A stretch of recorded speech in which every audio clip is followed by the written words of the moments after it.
တရားခေါ်လိုက်ရမှာမို့လားဟုတ်တယ်မလား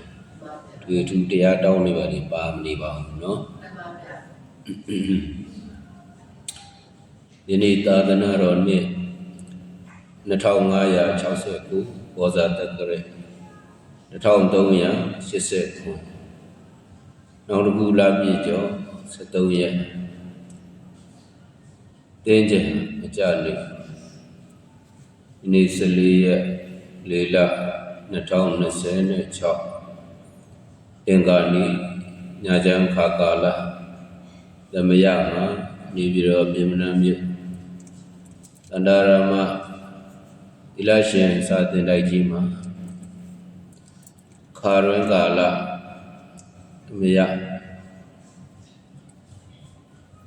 တရားထိုင်ကြတဲ့တရားစခန်းဝင်ကြတဲ့ဆရာကြီးဆရာလေးများယောဂီများတရားထောက်ပံ့ဖြစ်စေရင်ဓမ္မတဝနာကုသိုလ်တူဖြစ်စေရင်ရည်တမ်းပြီးတော့ဆရာကြီးများစီမံအပ်တဲ့ညာချမ်းဓမ္မတပင်ညာချမ်းဓမ္မတပင်ဝိနုဒီနေ့အာယုန်လေးနည်းနည်းပြုမိတဲ့တရားပန္တိတသုတ်တံတရားသုတ်တံအနေနဲ့တိကနိဗ္ဗာန်မှာလာတဲ့ပန္တိတသုတ်တံဘာသုတ်တံမှာလဲ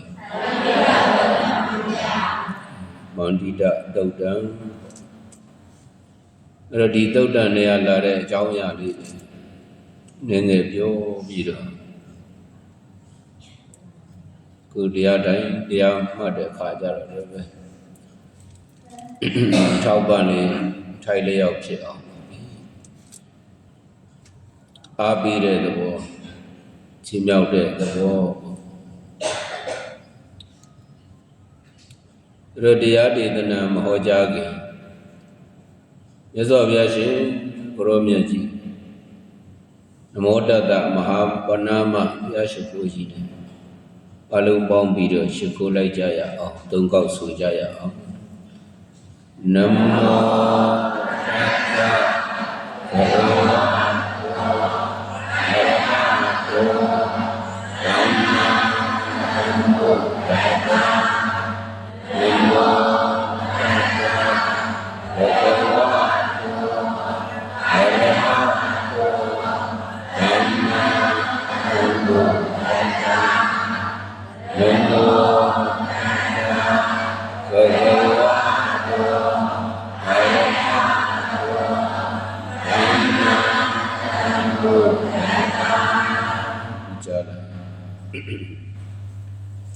ရဒာမြတ်စွာဘုရားရှင်ကိုရောမြတ်ကြီးလက်ထက်ကလေးကိုရှိခိုးခဲ့ကြတဲ့မဟာပဏာမကြီးပါအဲ့ဒီမဟာပဏာမကြီးမှာပထမဦးဆုံးကနမောဆိုတဲ့ပုံနဲ့နမောဆိုတာကရှိခိုးပါဤဒီလိုအနတ္တိပဲရအကျိုးကြတော့လည်းနောက်ကပုဒ်ဒီမထဲတော့ဘဲနဲ့နမောနမောနမောနမောနမောနမောဒါလေးလောက်တာကောမရှိဘူးလားနမောဆိုတာဘာပြောတာလဲမြန်မာလိုပြန်ရင်တော့ရှိခိုးပါဤဥညွတ်ပါဤအဲ့ဒီလိုအဓိပ္ပာယ်ရတယ်နမောရှိခိုးပါဤဘယ်သူကိုရှိခိုးတာလဲနောက်မှပုဂ္ဂလိတွေလာတတ္တဘဂဝတောအရဟတောသမ္မာသမ္ဗုဒ္ဓတ္တနောက်ကပုဒ်တွေကြည့်လိုက်တော့တတ္တတပုဒ်ဘဂဝတောတပုဒ်အရဟတောတပုဒ်သမ္မာသမ္ဗုဒ္ဓတတ္တတပုဒ်နမောရဲ့နောက်မှာပဲနှစ်ပုဒ်ရှိသေးတယ်လေးပုဒ်ရှိသေးတယ်နော်တတ္တပုဒ်ရဲ့အရဟဘဂဝတောရဲ့အရဟတောရဲ့သမ္မာသမ္ဗုဒ္ဓတ္တနမောပေါင်းလို့ရှိရင်တော့ 5 ဘုတ်ရှိတယ်နမောပါပေါင်းလို့ရှိရင်တချို့ကြတော့လေအဲ့ဒါနမော5ချက်စီးပွားတံမြက်လည်းပြီးခတ်ဝေးလူလည်းပဲဆိုပါမသေးကုန်စရာတော့ကြီးဆိုနမော5ချက်စီးပွားတံမြက်လည်းပြီးခတ်ဝေးမကြပြောလို့ရှိအဲကြောင့်နမောဆိုတဲ့ပုဂ္ဂိုလ်ရှိခိုးပါ၏ဗနာမပြုနောက်ကပုဒ်တွေကြတော့တတ္တရဲ့ဘဂဝါတောရဲ့အရဟတောရဲ့သမ္မာသမ္ဗုဒ္ဓတ္တရဲ့၄ပုဒ်ရှိသေးတယ်နော်အဲ့ဒီ၄ပုဒ်မှာအနက်ပြီးတဲ့အခါဒီပါဠိပုဒ်ကိုနတ်ပြီးတဲ့အခါဂုဏ်တော်ရကြတော့ဘုရားရဲ့ဂုဏ်ထဲမှာအရဟံဂုဏ်ကစတာဖြစ်တဲ့အတွက်ကြောင့်အရဟတောကိုစပြီးတော့နတ်ပေးရအရဟတောလူမင်းနတ်မင်းမြမမင်းတို့ဤဝိစင်ကိုယောပူဇော်အထုကိုခန္တော်မူထိုက်တာတော်ရဟတောလို့ဒီတန်ကြားလိုက်တာနဲ့ဘုရားရှင်ကအရဟံဂုဏ်ရှင်ဒီလိုသဘောပေါက်ရမယ်နော်ဘုရားရှင်ကိုရောမြတ်ကဘယ်လိုဂုဏ်ရှင်လဲအရဟံဂုဏ်ရှင်အရဟံမှာလည်းပဲဒီဂုဏ်ဘုတ်က9 နတ်လောက်ထက္ကရာဆရာကြီးတွေဖွင့်ပြတာရှိတယ်9 နတ်လောက်ဖွင့်ပြတာရှိဒီထဲမှာဘုံဘုံတို့အားလုံးနှုတ်တက်နေကြရင်ပါနေကြပုံနဲ့ကြည့်မယ်ဆိုရင်တော့ဥဇာဝိတေတံအရဟတိတိအရဟံဒီလိုပြောရမယ်နော်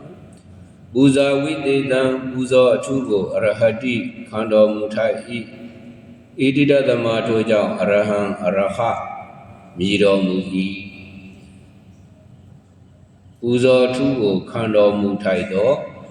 မြတ်စွာဘုရားတဟံပတိဗြဟ္မာကြီးအားဆိုရင်မြင်းမို့တောင်တော့ရှိတဲ့ပန်းကုန်းကြီးနဲ့မြတ်စွာဘုရားရှင်ကိုရောမြတ်ကြီးကိုအလွန်အကျူအထူးပြုပြီးတော့ပူဇော်ခဲ့ဘူးတယ်ပူဇော်ထူးခံတော်မူတိုက်တယ်ဆိုတာနော်တဟံပတိဗြဟ္မာကြီးကမြင်းမို့တောင်တော့ရှိတဲ့ပန်းကုန်းကြီးနဲ့မြတ်စွာဘုရားကိုပူဇော်ခဲ့ဘူးတယ်အရဟံဂုဏ်ရှင်တိရိဓမ္မတောကမင်းကြီးဆိုလို့ရှိရင်မြတ်စွာဘုရားပြိဋိဘံဝန်စွန်ကြသားတော်မူပြီးတဲ့နောက်မှာပူဇော်လိုက်တာစေတီပေါင်းက8400ကျောင်းတော်ပေါင်းက8400ဘုရားကိုပူဇော်တာနော်8400ကြီးနော်ပူဇော်ဖို့ဆိုတာလွယ်တာမဟုတ်ဒါကြောင့်မြတ်စွာဘုရားပြိဋိဘံစံဝင်ကြွားသွားတာတော့မှတိရိဓမ္မတောကမင်းကြီးကနေရအနှံ့အပြားသူ့ရဲ့ဒီဇူရိတ်ကျွန်းထဲမှာရှိနေတဲ့တိုင်းပြည်တွေမှာဇေဒီပေါင်း8400ကျောင်းပေါင်း8400ဖြင့်ပူဇော်ခဲ့ဘူးတယ်တဲ့ဒါကြောင့်မြတ်စွာဘုရားကြီးပူဇော်အထုခံတော်မူတိုက်တဲ့အတွက်ကြောင့်အရဟံဂုဏ်ရှင်ဒီလိုကမှတ်လို့မရဘူးလားယခုအထိလည်းပဲဘုရားအတွက်ရည်မှန်းပြီးတော့မြတ်စွာဘုရားရှင်ကိုရောမြတ်ကြီးရဲ့ကျေးဇူးတော်ဂုဏ်တော်တွေကိုရည်မှန်းပြီးတော့ရုပ်ဘွားတွေပဲတဲဇေဒီတွေပဲတဲနော်တဲတဲ့ခါကြတော့လည်းပဲပြည်စည်းထားမြောက်အောင်မြင်ရတာပဲဘုရားအတွက်ရွှေသင်္ကန်းတွေကမ်းမဲ့ဘုရားကိုဘလို့ပူဇော်မဲ့ဆိုရင်ပူဇော်နေကြတာပဲဘ ဘုရားကိုကြည်ညိုကြတဲ့ဗုဒ္ဓဘာသာတော်ဝင်သူတော်စင်တို့အနေနဲ့လည်းပဲနေ့စဉ်ကိုယ်အိမ်မှာကိုယ်เจ้าမှာစွမ်းစားသည်များဖြင့်ပူဇော်ခြင်းပန်းရေချမ်းအလင်းမီစီမီများဖြင့်ပူဇော်ခြင်းမြတ်စွာဘုရားကိုရည်မှန်းထားပြီးတော့ပဋ္ဌာန်းတရားတွေပြည့်တရားတွေရုပ်ပွားခြင်းယခုလိုဓမ္မနုဓမ္မပฏิပတ်အကျင့်မြတ်ဖြင့်တရားထိုင်ပြီးတော့တရားအားထုတ်ပြီးတော့ပူဇော်ခြင်း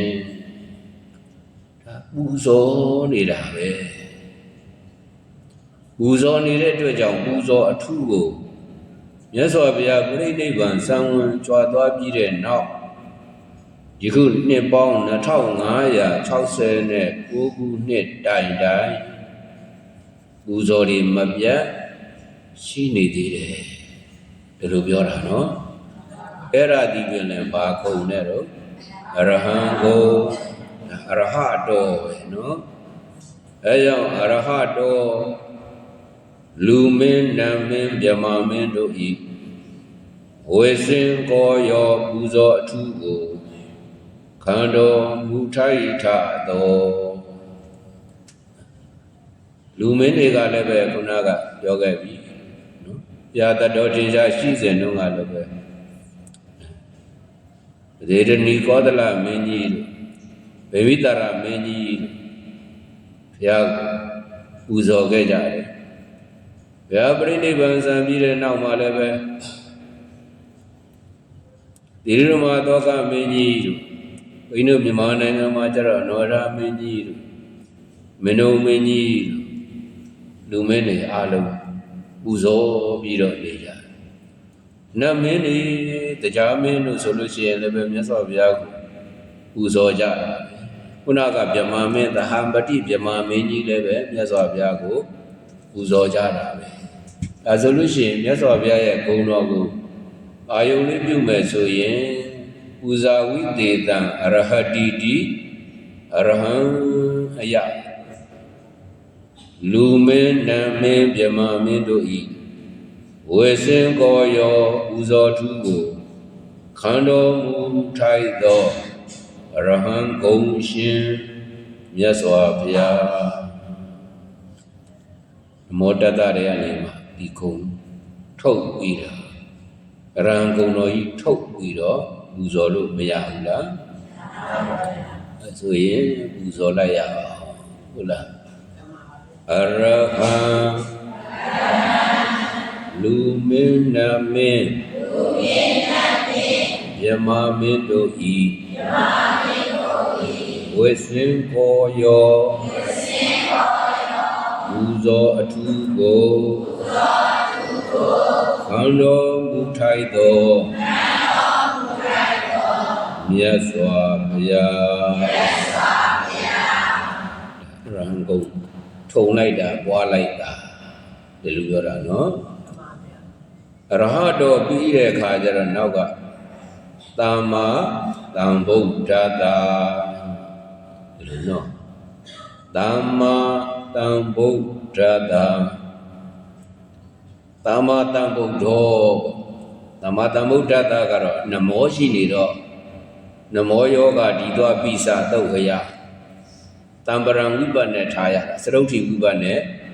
ထားရတာနော်ဂုဏ်တော်ကြီးပွားခြင်းတော့သမ္မာသမ္ဗုဒ္ဓတမဟုတ်ဘူးသမ္မာသမ္ဗုဒ္ဓောပထမဝိပတ်နဲ့ရှိရမှာဘာဝိပတ်နဲ့ရှိမှာတော့ပထမဝိပတ်နဲ့ရှိသမ္မာသမ္ဗုဒ္ဓောသမ္မာသမ္ဗုဒ္ဓောသမ္မာဆိုတာမဝေါမပြန်မှန်ကန်စွာသမ္မာသာမင်္စဗုဒ္ဓောတိသမ္မာသမ္ဗုဒ္ဓောသမ္မာမဝေါမပြန်မှန်ကန်စွာတံကူရောရာဗုဒ္ဓောသစ္စာလေးပါးမြတ်တရားကိုသိတော်မူ၏ဣတိတသမထိုကြောင့်သမ္မာသမ္ဗုဒ္ဓောသမ္မာသမ္ဗုဒ္ဓ မြည်တော်မူသည်ဒီသစ္စာကိုသိမြင်တာကြတော့ကိုယ်တော်တိုင်သိမြင်တာဆရာတွေဘာတွေရှိရဲ့လားရှိပါဗျာရှိဘူးနော်သစ္စာလေးပါးမြတ်တရားကိုဆရာမကူတရားမူဉာဏ်ဖြင့်သိတော်မူသောမြတ်စွာဘုံသုံးပါးမှာရှိနေတဲ့ဝိတရားကြီးဟာဒုက္ခသစ္စာပဲလိုချင်တဲ့အလိုလောဘတဏှာယမတ်သည်သမုဒယသစ္စာပဲနိရောဓနာမနိဗ္ဗာန်နိဗ္ဗာန်သည်နိရောဓသစ္စာမဂ္ဂင်တရားသည်မဂ္ဂသစ္စာဒီသစ္စာလေးပါးမြတ်တရားကိုဒီအမှန်တရားကြီး၄ချက်ကိုဆရာမကူတရားမူဉာဏ်ဖြင့်သိတော်မူတဲ့အတွက်ကြောင့်မြတ်စွာဘုရားသည်သမ္မာသမ္ဗုဒ္ဓဂုဏ်ရှင်သူများဘုရားလို့ဝန်ခံရင်လည်းဘုရားဆိုရင်သစ္စာလေးပါးမြတ်တရားကိုဆရာမကူဝဲနဲ့တရားမူဉာဏ်ဖြင့်သိရမှာဒီလိုနော်အခုဆရာကူတာလို့သိတယ်ဆရာပြလို့သိတယ်ဆိုရင်ဒါသမ္မာသမ္ဗုဒ္ဓမြတ်စွာဘုရားတည်တာလေသမ္မာသမ္ဗုဒ္ဓအဲကြောင့်သမ္မာသမ္ဗုဒ္ဓကိုအာယုလေးပြုပြီးတော့သမ္မာသမ္ဗုဒ္ဓသစ္စာလေးပါးမြတ်တရားကိုဆရာမကူတရားမူဉာဏ်ဖြင့်သိတော်မူသောမြတ်စွာဘုရားဒီကျင့်ပံများစွာပွားများမိမယ်ဆိုရင်ပွားများလာပြီဆိုရင်ကိုယ်လည်းပဲအတိတုဉာဏ်တုတွေတိုးလာစရာအကြောင်းရှိတယ်။ရာသူများပြောတော့မယ်ဆိုလို့ရှိရင်သူများပြောမဲ့အကြောင်းအရာကိုကိုကကြိုပြီးတော့သိနေတာမျိုးဖြစ်တတ်တယ်။ကြိမ်ကြိမ်ထုံဖို့တော့အရေးမကြီးဘူးလား။ကြီးပါဘူးနော်။တချို့ဇာမွဲဝင်တဲ့ပုဂ္ဂိုလ်တွေစာပြေတဲ့ပုဂ္ဂိုလ်တွေဆိုရင်လည်းအထူးပြုပြီးတော့ပွားမယ်ဂုဏ်တော်သည်သမ္မာသမ္ဗုဒ္ဓဂုဏ်တော်သမ္မာသမ္ဗုဒ္ဓဂုဏ်တော်ကိုကြာကြာနာနာလေးလေးနက်နက်အဝါဝါစွာပွားများထားပြီဆိုလို့ရှိရင်အားလုံးကိုဖြည့်စွမ်းနိုင်တယ်အားလုံးကိုသိစွမ်းနိုင်တယ်အဲကြောင့်ဒီနမောတတ္တထဲမှာပါတဲ့ဂုဏ်တော်ကိုစီသမ္မာသမ္ဗုဒ္ဓသမ္မာသမ္ဗုဒ္ဓကောင်းကောင်းမွန်မွန်ပွားများဖို့ကောင်းတယ်ဓမ္မတာလည်းအတိတူးတွေဉာဏ်တူးတွေရမှာကိုတရားအားထုတ်ကြတယ်တရားထိုင်ကြတယ်ဆိုလို့ရှိရင်လည်းကိုယ်မှာအတိတူးဉာဏ်တူးတွေအားလုံးကတော့မရကျင်ဘူးလားရကျင်တယ်ဆိုရင်လည်းပဲသမ္မာသမ္ဗုဒ္ဓဂုဏ်တော်ကြီးကိုများများပွားအဲဒါဓမ္မတာလည်းသစ္စာသိမြင်မှာဟုတ်ဘုရားသည်ကိုယ်ပိုင်ကိုယ်တိုင်ဉာဏ်နဲ့သစ္စာလေးပါးကိုမကောင်းမပြန်သိသလိုဘုရားတပည့်တော်တို့လည်းပဲသစ္စာသိပါရစေဒီလိုမို့လားသစ္စာသိပါရဒုက္ခကိုဒုက္ခမှန်သိဒုက္ခဖြစ်ကြောင်းဒုက္ခတွေဘာလို့ရောက်နေတာလဲဒုက္ခတွေဘာလို့ဖြစ်နေတာလဲလို့ပြီးတော့အကြောင်းရှာတော့တဏှာသမုဒယနော်ဒုက္ခတွေရှိသလိုဒုက္ခတွေချုပ်ရကောမရှိဘူးလားလို့ပြီးတော့ဒုက္ခတွေချုပ်တဲ့နေရာလည်းပဲရှိတာဒီဒုက္ခတွေရှိနေလို့ကိုကုသိုလ်တွေပြုနေကြရတာဒုက္ခမရှိရင်တော့ကုသိုလ်တွေပြုကြမှာမဟုတ်ဘူးမေမေရောရောပေါ်ပေါ်ဆားဆားနဲ့ပဲနေကြမှာနော်အဲကြောင့်မို့လို့လူတွေကဘာလို့ကုသိုလ်တွေပြုတာလဲလို့မေးရင်ဒုက္ခတွေများလွန်းလို့ဒုက္ခတွေလွတ်အောင်လို့ကုသိုလ်တွေပြုကြရတာအဲဆိုလို့ရှိရင်ဒုက္ခလွတ်ကြောင်းနော်ဒုက္ခလွတ်တဲ့နေရာဆိုတာရှိတယ်និရောဓနိဗ္ဗာန်ရှိတယ်အဲ့ဒီနိဗ္ဗာန်ကိုရောက်ကြောင်းဒုက္ခတွေချုပ်ကြောင်းအကျင့်ကောင်းဆိုတာလည်းရှိတယ်မဂ္ဂင်၈ပါးအကျင့်တရားပဲနော် မဂ္ဂသစ္စာသမုဒယနဲ့မဂ္ဂသည်အကြောင်းတရားဒုက္ခနဲ့និရောဓသည်အကျိုးတရားဒီဘက်ကဒီဝိဒုက္ခထဲမှာလဲခြင်းနဲ့ပြုခြင်းနဲ့ဆိုရင်တော့တဏှာသမုဒယသည်အရင်ခံကြတယ်ဒီလိုပြောတာနော်တကယ်ဒုက္ခတွေကလွတ်ခြင်းနဲ့ဒုက္ခတွေချုပ်ပြောက်ခြင်းနဲ့ဆိုရင်တော့မဂ္ဂသည်အရေးကြီးတယ်မဂ္ဂင်၈ပါးသည်အရေးကြီးတယ်ဒီလိုမဟုတ်လားခုအလုံးသောဆရာကြီးဆရာလေးများယောဂီများသည်နော်ဒုက္ခဖြစ်ချင်တာလားဒုက္ခလွတ်ချင်တာလားဒုက္ခလွတ်ချင်ရတာကြည့်ပဲဒါကြောင့်ဒုက္ခလွတ်ချင်တဲ့ပုဂ္ဂိုလ်တိုင်းဟာနော်ဒီသမ္မာဒိဋ္ဌိသမ္မာသင်္ကပ္ပစပြတဲ့မဂ္ဂင်၈ပါးကျင့်သုံးမှုပဲသီလသမာဓိပညာသိက္ခာ၃ပါးကျင့်သုံးမှုပဲဒီလိုပြောတာနော်ဒါကြောင့်မို့လို့ကိုကအကြောင်းလည်းသိရမယ်အကျိုးလည်းသိရဒုက္ခသည်အကျိုးသစ္စာនិရောဓသည်လည်းပဲအကျိုးသစ္စာအကျိုးရှိတာမှလည်းများအကြောင်းရှိတယ်အဲကြောင့်အကြောင်းတရားတွေနော်အကြောင်းတရားတွေချုပ်ပြောက်အောင်လုပ်နိုင်မယ်အကြောင်းတရားတွေကိုမကောင်းတဲ့အကြောင်းတရားဆိုသူ့ကိုပိတ်ဆို့ထားနိုင်မယ်ပယ်တတ်နိုင်မယ်ဆိုလို့ရှိရင်ကိုလိုချင်တဲ့အတိုင်းဆန္ဒပြည့်ဒါကြောင့်သမ္မာသမ္ဗုဒ္ဓဂုဏ်တော်ကြီးအာယုန်လေးပြုပြီးတော့သမ္မာသမ္ဗုဒ္ဓသစ္စာ၄ပါးမြတ်တရားကိုဆရာမကူတရားမူဉာဏ်ဖြင့်ကိုယ်တော်တိုင်သိမြင်တော်မူသောမြတ်စွာဘုရားချိန်မှများစွာပွားရမှာနော်အစရင်ဒါလည်းပွားလိုက်အောင်သမ္မာသမ္ဗုဒ္ဓသစ္စာ၄ပါးမြတ်တရားကိုဆရာမကူတရားမူဉာဏ်ဖြင့်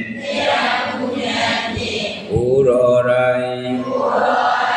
သိမြင်တော်မူသောမြတ်စွာဘုရားဒါဆိုရင်သမ္မာသမ္ဗုဒ္ဓဂုဏ်တော်ကြီးပွားပြီးသားဖြစ်မသွားဘူးလားအဲ့ဒါပြီးတော့မှဒီဘက်ရှေ့ကပုဂ္ဂိုလ်လှည့်လာတတ္တနဲ့ဘဂဝတောတွဲလိုက်လေရခွဲရင်လည်းပဲရတယ်နော်တတ္တနဲ့ဘဂဝတောတွဲလို့မရဘူးလားအစွဲတင်လင်းရှိတုံလင်းနော်မှားရင်ပဋိဒ္ဒဝိတယတတတာ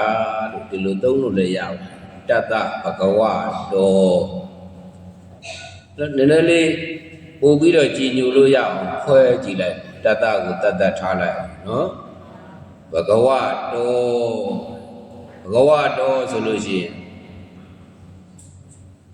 ဘဂဝတောလို့ကြားလိုက်တာနဲ့ဘာကုံကိုအာယုံပြုရဘဂဝကုံဘာကုံတဲ့တော့ဘဂဝကုံတဲ့အဲ့တော့ဘဂဝကုံကိုပွားရင်တော့ဘယ်လိုပွားမလဲဘဂဝဆိုတာဘုံတော်6စုံဘဂကုံနဲ့ပြည့်စုံတော်မူပါသောမြတ်စွာဘုရားဘုံတော်6စုံဘဂကုံနဲ့ပြည့်စုံတော်မူပါသောမြတ်စွာဘုရားမြတ်စွာဘုရားရဲ့ဘုံတော်တွေကဘာတွေလဲဒါကိုသိဖို့မလိုဘူးလားအားလုံးဇာကြီးဇာလေးတွေကတော့ဒီဟာဘုရားရှိခိုးနေကြဆိုသိလိုက်တေယုတ်ကလေးထုတ်ပြီးတော့လေရှိခိုးတာရှိဣတရိယဓမ္မယတသီရိကာမဘယတ္တဒီဟုသောဘုံတော်6စုံဘဂကုံတို့နှင့်ပြည့်စုံတော်မူသောမြတ်စွာဘုရားဘုံ6ပါးပရမဥဆုံးဘုံတော်ကဣတရိယဆိုတာ စိုးတရားရှိတော်မူတာကိုဣတရိယတခါတခါကျတော့ကိုယ်စိတ်ကိုအစိုးမရတာလည်းပဲအများကြီးပဲနော်ကိုလည်းပဲအစိုးမရတာကအများကြီးပဲမြတ်စွာဘုရားကျတော့ဣတရိယစိတ်တော်ကိုယ်တော်ထိုနှစ်ဖော်ကိုအစိုးတရားရှိတော်မူ၏မြတ်စွာဘုရားစိတ်မထိန်နိုင်ဘူးလို့ရှိပါမလားရှိပါဘူးမြတ်စွာဘုရားစိတ်ကိုလည်းပဲစိုးရတယ်ကိုယ်ကိုလည်းပဲစိုးရတယ်ဒါဣတရိယဘုံတော်မှတ်ထားနော်ဓမ္မမလေးတံပူလေးတံနိဗ္ဗာန်ဆိုတဲ့လောကုတ္တရာဓမ္မနဲ့ပြည့်စုံတော်မူလို့ဓမ္မဘုံတော်လောကုတ္တရာဓမ္မနဲ့ပြည့်စုံလို့ဘုရားကဘာဘုံတော်ရှိတာတော့ဓမ္မဘုံတော်ရှိတာမိမိတို့အနေနဲ့ကြတော့ဒီကိုယ်မှလည်းပဲဓမ္မဘုံရှိကျင်တယ်ဆိုရင်တော့ကုသိုလ်တရားတွေများများကြိုးစားရင်နော်ဒီတရားဘာဝနာတွေများများကျင့်ကြံကြိုးကိုပွားများအားထုတ်ရင်ကိုယ်မှဝိပဿနာပညာဉာဏ်လေးရင့်တန်လာရင်လောကီဓမ္မဘုံတော့မပြည့်နိုင်ဘူးလားပြည့်နိုင်ပါဘူးဗျာဒီဒါကြောင့်မို့လို့ဓမ္မဘုံတော်ဆိုတာမြတ်စွာဘုရားကလောကုတ္တရာဓမ္မနဲ့ပြည့်စုံတော်မူတယ်လို့ဒီလိုမှတ်ထားနော်ယတဆိုတာကတော့အချွေရံဒီပေါ်များတယ်နော်ဂုံတရင်ကောကြော်စောတယ်အဲ့ဒါကိုယတဘုံလို့ခေါ်ပါတယ်နော်ယတသိရီတဲ့သိရီဆိုတာကမြတ်စွာဘုရားဟာလက္ခဏာတော်ကြီးငယ်နဲ့တင့်တယ်တော်မူတဲ့တပ်ပယ်တော်မူတဲ့ကြီးညိုပွဲကောင်းတယ်အဲ့ဒီဘုံကိုဘာဘုံလို့ခေါ်တာတော့သိရီဘုံနံပါတ် 5 ကျမှကာမဘုံဘာဘုံလဲတော့ကာမဘုံဆိုတာကတော့မြတ်စွာဘုရားအလိုရှိတိုင်းစုံဆိုင်မရှိပြည့်စုံနိုင်တယ်အရာရာပေါ့နော်အရာရာမြတ်စွာဘုရားဟာမပြည့်စုံဘူးဆိုတာမရှိဘူးလုံးဝပြည့်စုံတော်မူတယ်တနည်းပြောရင်တော့လူတွေလုံးဝမရှိတော့တဲ့အတွက်ကြောင့်ကိုပြည့်စုံတာဒီလိုပြောတာနော်အလိုရှိနေသေးသမျှဘာဖြစ်မလဲမပြည့်စုံဘူးမြတ်စွာဘုရားကြတော့အဲ့ဒီအလိုလောဘကိုအလိုလောဘတဏှာကိလေသာတွေကို1500ကိလေသာတွေကိုဝါဒနာနဲ့တကွာပယ်တတ်ပြီးဖြစ်လို့ဘာမှကိုလူလီတွေမရှိတော့မလိုချင်တော့ဘူးပေါ့ဆိုလိုတာနော်မလိုချင်မှကိုမြတ်စွာဘုရားကရနေတာဆိုလိုတာနော်ဘယ်တော့ပြည့်မြတ်စွာဘုရားအတွက်ဆိုဘုရားအတွက်ဆိုရင်ထူတာများဘုရားကတော့ဒီဘောဓိပင်ပဲကြည့်ပါတော့နော်ဘောဓိပင်ရေသွန်းလောင်းတယ်ဆိုတာဘုရားရည်မှန်းပြီးတော့ပဲဘုရားဒီဘောဓိပင်ကြီးအောက်မှာဘုရားပြည့်ခဲ့တာဆိုပြီးတော့ကျေးဇူးကုံအာယုံပြုပြီးတော့ပရိဘောဂစီတီနေနဲ့ရေသွန်းလောင်းတာလေနော်မြတ်စွာဘုရားကိုပါးနေနဲ့လူတယ်ဆွမ်းနေနဲ့လူတယ်ဆိုတော့မြတ်စွာဘုရားတားမှာတော့မပါဘူးဟုတ်ရဲ့လားတားမြစ်တယ်ရဲ့လို့တော့မရှိဒါပေမဲ့ကုသိုလ်လိုချင်တဲ့သူကုသိုလ်ရချင်တဲ့ပုဂ္ဂိုလ်တွေကတော့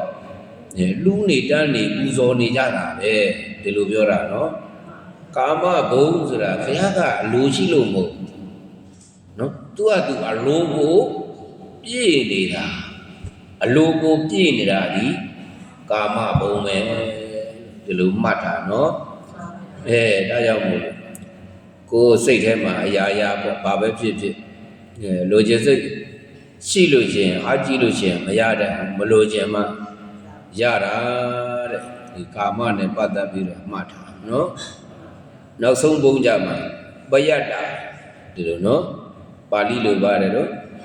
ပယတ္တာဆိုတာဝရိယဓာတ်အလွန်ကြီးတော်မူတာကိုပယတ္တာလို့ခေါ်တယ်နော်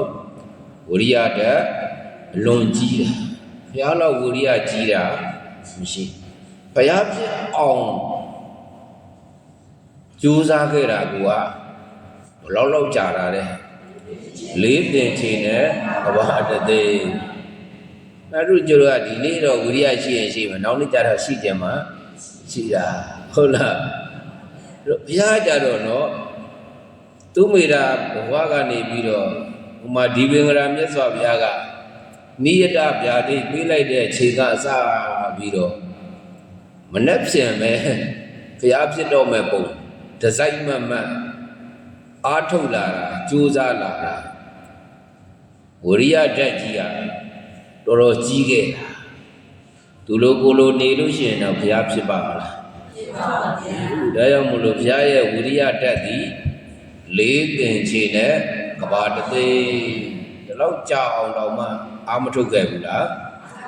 မထုတ်ခဲ့နော်အဲ့တော့ဒါကဘုရားရဲ့ပယတ္တဘုံကိုအာယုံပြုဖို့ပြောတာမိမိတို့အနေနဲ့ကြတော့လည်းပဲဝိရိယကတော့ရှိရအာတာပိနောဇာယတောအာတာပိနောကိလေသာတွေကိုလောင်မြိုက်အောင်လုပ်ရကိုယ်ဣဇဒတဏ္ဍမှာရှိနေတဲ့လောဘတွေဒေါသတွေမောဟတွေကောင်းထောင်မလာနိုင်အောင်လို့ကိုဝင်လေထွက်လေရှုမှတ်တာတို့ဟုတ်လားတရားပေးတဲ့ကမ္မဋ္ဌာန်းတရားတွေစီချမ်းနာတို့မေတ္တာပို့ရတာတို့ဂုဏ်တော်ပွားတာတို့လုပ်တာဒီလိုပြောတာနော်ဘာလို့လုပ်တာတုံးလို့မေးရင်ကိလေသာတွေခေါင်းထောင်မလာနိုင်အောင်လို့လုပ်ရတာအားထုတ်ရတာနော်သူကအားထုတ်နေမှာကိုယ်ရင်ကိုယ်အားလေးနဲ့လှုပ်နေမှာဝရိပကိယတရား38ပါးထဲမှာကျတော့သမဗ္ဗရံတရားဆိုရှိတယ်နော်သမဗ္ဗရံတရား4ပါးဆိုရှိမဖြစ်သေးတဲ့ကုသိုလ်တရားတွေဖြစ်အောင်ဖြစ်ပြီးသားကုသိုလ်တရားတွေတူပွားအောင်မဖြစ်သေးသောအကုသိုလ်တရားတွေမဖြစ်အောင်ဖြစ်ပြီးသားအကုသိုလ်တရားတွေပယ်နိုင်အောင်အားထုတ်ရမယ်ဒီလိုပြောတာနော်ဒါကြောင့်အားလျှော့ရမှာမဟုတ်ဘူးပါတယ်တော့အားထုတ်ရမယ်နော်ထိုင်ကမ္မထနဲ့အားထုတ်လဲရတယ်လျောင်းကမ္မထနဲ့အားထုတ်လို့လည်းပဲရတယ်ရက်ကမ္မထနဲ့အားထုတ်လို့လည်းပဲရတယ်စင်ကြံကမ္မထနဲ့ကောအားထုတ်လို့မရဘူးလားဘာလုပ်နေတာလဲလို့မေးရင်ကိလေသာတွေကိုမီးရှို့နေတာဒီလိုမို့လားဒါဆိုလို့ရှိရင်မြတ်စွာဘုရားရဲ့ပယတ္တဝိရိယဓာတ်ကြီးမားတာကြီးကိုအာယုံပြုပြီးတော့အလုံးသောဇာတိဇာလေးယောဂီများလည်းပဲကိုယ့်အကူအာထုံမှုလုံးလဝိရိယတွေစိုက်ပြီးတော့လုံးဖို့အရေးမကြီးဘူးလားဒါဆိုလို့ရှိရင်ဘဂဝါတော်ကိုကြည့်ပြီးတော့ဘဂဝါကုံရှင်ဘုရားရှင်လို့အာယုံညွတ်ပြီးတော့ပူဇော်ကြရမယ်နော်ဒါကြောင့်ဒါလေးကိုလည်းပဲအလုံးလိုက်ပြီးတော့ဆိုကြရအောင်ဘဂဝါဣတရိယဓမ္မယတ္တတိရိကာမဘယတ္တဒီဟုသောဘုံတော်6စုံဘဂဘုံတို့နှင့်ပြည့်စုံတော်မူပါသောမြတ်စွာဘုရားဒါဆိုရင်ဒီနမောတတ္တဤမှာပါတဲ့ဂုဏ်တော်နော်အရဟံဂုဏ်တော်သမ္မာသမ္ဗုဒ္ဓဂုဏ်တော်ဘဂဝါဂုဏ်တော်တဲ့နောက်ဂုဏ်တစ်ခုယူတာကြတော့တတ္တကိုဂုဏ်တစ်ခုယူလို့ရသေးတယ်နော်တတ္တကဒီတိုင်းကြည့်ရင်တော့အပ္ပနံဘုလို့ဒီလိုပြောလို့ရတာပေါ့နော်တပ္ပနံတဆိုထူလို့အဓိပ္ပာယ်ရဆိုလို့ရှိရင်အကျဉ်လို့အဓိပ္ပာယ်ရဒီတတ္တလေးကိုကိုကဂုဏ်တော်လှုပ်ချင်တဲ့ခါကျတော့တတ္တတာတိနောဒါမှမဟုတ်လို့ရှိရင်ကိုကပွားမှာဖြစ်တဲ့အတွက်ကြောင့်တာတိပွားမှာဖြစ်တဲ့အတွက်ကြောင့်ပါတယ်တော့တာတိဂုံဆိုတာရှိတယ်နော်တာတိဂုံတာတိဆိုတာဘယ်လိုဂုံလဲလို့မေးရင်အိဋ္ဌနဲ့ပဲတွေ့အနိဋ္ဌနဲ့ပဲတွေ့ မတုံလောက်တာကိုတာတိဘုံလို့ခေါ်တယ်နော်တစ်ခါတခါကျတော့ဘုန်းကြီးတို့ဒီပုထုဇဉ်တွေကြတော့အိဋ္ဌာလေးကြုံပြီးကိုလိုချင်တာလေးရပြီးကိုဖြစ်ချင်တာလေးဖြစ်ပြီးဆိုရင်စိတ်ထဲမှာကြည်နူးကျင်တဲ့ဝမ်းသာပြီးတော့ဝမ်းမြောက်ပြီးတော့နေတာဖြစ်တတ်တယ်နော်ကိုသိပြီးတော့မထိန်နိုင်ဘူးမသိနိုင်ဘူးကိုကပြည့်စုံတဲ့အခါကျတော့မြောက်ကြဖြစ်တာကောမရှိဘူးလားရှိပါရဲ့ဗျာအနိဋ္ဌတခါကျတော့ကိုမလိုချင်တဲ့အရာကိုမကြုံချင်တဲ့အရာကြုံတယ်ဆိုတာရှိတတ်တယ်နော်ကိုမလိုချင်တဲ့အရာနော်ဒါပါတော့ဗျာဒနာတွေဆိုလို့ရှိရင်လည်းပဲကိုကညာတိဗျာဒနာကိုဆွေမျိုးတွေပျက်စီးတာတို့ကိုမိဘပျက်စီးတာတို့ကိုဆရာသမားပျက်စီးတာတို့ရှိကောင်းရှိနိုင်တယ်နော်တချို့ကြတော့လည်းပဲအိမ်တို့ဦးတို့ကြောင်းတို့မိခသွားတဲ့ခါကျတော့ဘာမှဒီသုံးဆောင်စရာမရှိတော့တဲ့ဘောဂဗျာဒနာတွေကောမကြုံရဘူးလားကျိုးကြတော့ရောဂဗျာဒနာနော်ဘာယောဂဖြစ်ပြီးတဲ့သူကသွေးတိုးနေတာတဲ့သူကစီးကြိုတဲ့သူကကင်ဆာတဲ့စသည်ဖြင့်ယောဂဝေဒနာနှိစ္စတာလည်းပဲမခံရဘူးလားကိုကမသိရင်တော့တမျိုးသိလိုက်တဲ့အခါကျတော့ထိတ်လန့်တုန်လှုပ်ပြီးတော့ကြောက်သွားတာဒီလိုနော်ယတနာတွေနှိစ္စလာပြီဆိုရင်လူတွေကတုန်လှုပ်သွားတာများတယ်ခြောက်ခြားသွားတာများတယ်နော်နေထိတဲ့ပန်းနေလို့ပဲနေအောင်ကြီးအပူဓာတ်တွေပန်းတွေကိုထိသွားပြီဆိုရင်ညှို့မသွားဘူးလားပန်းစစ်တွေကတော့ညှို့တာပန်းအတုဟုတ်လားဒီဟိုကပန်းတွေကြတော့မညှို့တော့အဲကြောင့်တချို့ကမညှို့ပန်းတင်ဒီလိုလို့ကနော်ဘာလို့နေအောင်နေနဲ့ကြည့်ရင်ညှို့မှကြောက်တော့နမိတ်ထဲမှာလည်းပဲပန်းနေညှို့ရင်သူကနတ်တွေဆိုရင်သေတော့မယ်ဆိုတာနမိတ်ပြတာအဲ့လိုနမိတ်ပြတော့မခံနိုင်ဘူးအများအားလမ်းနေရမယ်ဆိုပြီးတော့ပန်းလည်းပဲခါကျမညှိုးပန်းလောက်ရဟုတ်လားအောင်တပြေမျိုးတွေလည်းပဲပန်းအတူထွက်တယ်ဟုတ်လားဒီလိုအပွင့်တွေလည်းပဲအတူထွက်တယ်ကွာတော့တုခဲ့စရာအတူနဲ့သွားနေအများနော်ဒါဆိုလို့ရှိရင်လူတွေဆိုတာတစ်ခါကျတော့အနိဋ္ဌလည်းပဲတွေ့တတ်တာအိဋ္ဌာယုံလည်းပဲကြုံတတ်တာပဲအနိဋ္ဌာယုံလည်းပဲကြုံတတ်တာဘာပဲကြုံမြတ်စွာဘုရားကြတော့တုံလို့တယ်ဆိုတာရှိရဲ့လားရှိပါဘူးဗျာမြတ်စွာဘုရားကိုပူဇော်လိုက်ကြတာနဲတာမဟုတ်မြတ်စွာဘုရားပြောနေမယ်ရဲ့လို့ခင်ဗျားတို့ထင်လားနော်ဘာမှမတုံလို့ဘူးဘာကြီးဘယ်လောက်ကြီးလာဒီလိုမို့လားမြင့်မို့တောင်လောက်ရှိတဲ့ပန်းကုန်းကြီးနဲ့ပူဇော်လည်းပဲမြောက်ကြမဖြစ်တော့ဘူးလို့ဒီလိုမှတ်နော်မြတ်စွာဘုရားလည်းပဲအဆဲမခံရဘူးလို့ထင်တယ်ဝိုင်းပြီးတော့ဆဲကြတာတွေမရှိဘူးလားရှိပါဘူးဗျာမာဂန္ဒီတို့အဖွဲ့နော်ဘယ်သူအဖွဲ့မာဂန္ဒီကလည်းသူစိတ်နာစရာရှိတာဟုတ်နော်မာဂန္ဒီရဲ့မိဘတွေကသူတို့သမီးကိုမဟာပုရိသယောက်ျားမြတ်နဲ့ပေးစားမယ်ဆိုပြီးတော့ကြံဖန်မှာသူတို့ကဖျားနဲ့သွားပြီးတော့ပေးစားဖို့လုပ်တာဒီလိုမို့လားဟိုကဖျားဆိုတော့ဒါတွေဘာမှကိုမလိုချင်ဘူးလေအဲ့တော့ငါဖျားသည်နော်မစင်ကျင်ကြီးလို့ပဲနင်တို့သမီးကိုခြေထောက်နဲ့တောင်မှမတိုးရင်ဘူးလို့ဒီလိုပြောခဲ့တာမဟုတ်လားရဲဆက်ကိုပြောခဲ့တာနော်ဒါပေမဲ့သူ့မိဘတွေတော့တရားသူတရားမြတ်ရသူ့အတွက်ကြတော့အာဃာရဖြစ်သွားတာနော်အာဃာရဖြစ်သွားပြီးတော့မှဒီဥဒိဏတို့ဘာလို့ ਨੇ ရတဲ့အခါကျတော့ဘုရားကိုမျိုးသူကမကောင်းကြံတာလောက်တာရှိကြပါဘူးနော်လူတွေငှပြီးတော့ဘာလုပ်ကြတော့ဆဲခိုင်းတယ်ဒီလိုပြနော်လူငှပြီးတော့ဘာလုပ်တာတော့ဆဲခိုင်းတာရှင်အာနန္ဒာတောင်မှတော်တော်လေးဘုရားဒီမှာရှင်ဘုရားကိုဆဲတယ်ဗျာဒီလိုတဏှာရှိကြရအောင်ဘုရားဆိုဘုရား မင်းခုနတော့လည်းဆဲမဲ့လူကတော့ဆဲနေမှာပဲချီးမွမ်းလည်းပဲ9 ရက်ကဲ့ရဲ့လည်းပဲ9 ရက်ပါပဲတဲ့ဘာမှမတုံ့လို့နေနဲ့ဗျာနော်ဝေရဇာပြည်ကြီးမှာဝေရဇာပုံနာကြီးပင့်လို့ဘုန်းကြီးတို့မြတ်စွာဘုရားအဲ့မှာဝါတွင်း3 လဝါသွားဆူသေးတယ်နော်ဝါဆူတဲ့အခါကျတော့အဲ့ဒီသူတို့ဘုရားတို့ဝါဆူတဲ့နှစ်မှာပဲကတ်ကြီးဆိုင်တာဒုဗိခန္တရာကတ်ကြီးဆိုင်တာစားစရာတောက်စရာအလွန်ကိုမရှိရှားပါတယ်မရှိဘူးပေါ့လူတွေကကိုစားဖို့မှအနိုင်နိုင်ဆိုတော့ဘုရားလည်းပဲ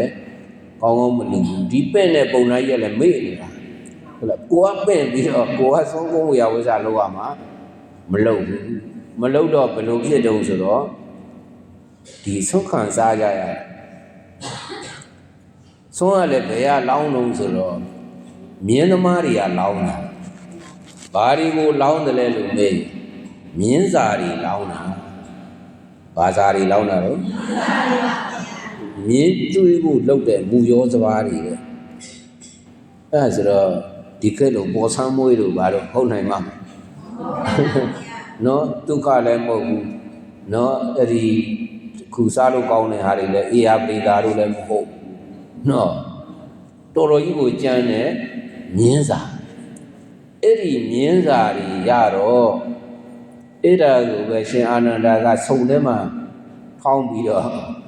မြတ်စွာဘုရားကိုပြန်ချက်ပြုတ်ပြီးတော့ကဲခက်ကြမ်းကြမ်းပေါ့နော်အဲ့ဒါတကူကြီးတဲ့ရှင်မောက္ကလန်ကတော့မြတ်စွာဘုရားလျှောက်ပြီးတော့ရှင်ဘုရားလူတွေတအားဆင်းရဲလို့ဒီပြီးတော့မြေကြီးကိုလှမ်းပြီးတော့အောက်ကမြေကြီးမြေလွှာမြေဩဇာကိုယူကျွေးပြရစေဗျာလူတွေဘယ်လိုလုပ်မှာတော့လူတွေကြတော့ဒီပြီးတော့ကဒီလက်တစ်ဖက်ကိုမြေကြီးအဟံဖန်ဆင်းပြီးတော့အဲ့ပေါ်မှာထားမယ်ဗျာလက်တစ်ဖက်ကအောက်ကမြေကြီးကိုနှိုက်ပြီးတော့ကျွေးမယ်ဗျာအဲ့လောက်ထိရှင်မောက္ကလန်လည်းအဲ့လောက်ထိကိုလျှောက်ခဲ့တာနော်ဒါပေမဲ့ဘုရားခွင့်ပြုပါသလားလို့မေးတော့ခွင့်မပြုနော်မင်းအဲ့လိုမလုပ်နဲ့နောင်ကြတော့မစွမ်းနိုင်တဲ့ပုံကိုယ်တွေရှိလာရင်သူတို့ဒုက္ခရောက်လိမ့်မယ်ဘုရားလက်ထက်တုန်းကတောင်ရှင်မောက္ကလန်ကမြေစီမြေလွှာမြေဩဇာယူကျွေးတာဒီကိကိုတော်တွေဟာငါတို့ဘာမှလည်းလမ်းမကျွေးဘူးကွာဆိုဖြစ်နေတယ်ခွင့်မပြုခဲ့ဘူးဗျာနော်အဲကြောင့်ဘုရားကခုနပြောခဲ့တယ်လို့မြင်းစာကိုပဲဝါရွန်း3 လဖုံးပေးခဲ့ရဝါကျွတ်သွားတော့မှတခါကြီးကိုအကြောင်းကြားပြီးတော့ဟေးအာနန္ဒာကြီးငါတို့ထုံးစံရှိတယ်တဏှာကနေရောက်လာလို့ရှိရင်ပြန်တဲ့အခါနှုတ်ဆက်ရမယ်ဝတ္တရားရှိသွားဘုရားပြန်ကြွတော့မယ်လို့နှုတ်ဆက်ဆိုမှသူကအဲ့နောက်ဆုံးလေးကြမှာကောင်းကောင်းမွန်မွန်ချက်ပြုတ်ပြီးတော့သင်္ကန်းတပိတ်အေးခါတွေလှူပြီးတော့နောက်ဆုံးမြတ်စွာဘုရားအဲ့လိုလုပ်တာဟုတ်လားအဲ့တော့ဆိုလိုတာကအစားအသောက်တွေတော်တော်ကြီးညံ့ညံ့ပြင်းပြင်းကြီးဝါရွန်း3 လစားခဲ့တာတောင်မှကောင်းကောင်းမွန်မွန်ယူကျွေးမယ်ဆိုတာတောင်မှဘုရားလက်ခံလားလက်မခံဒါ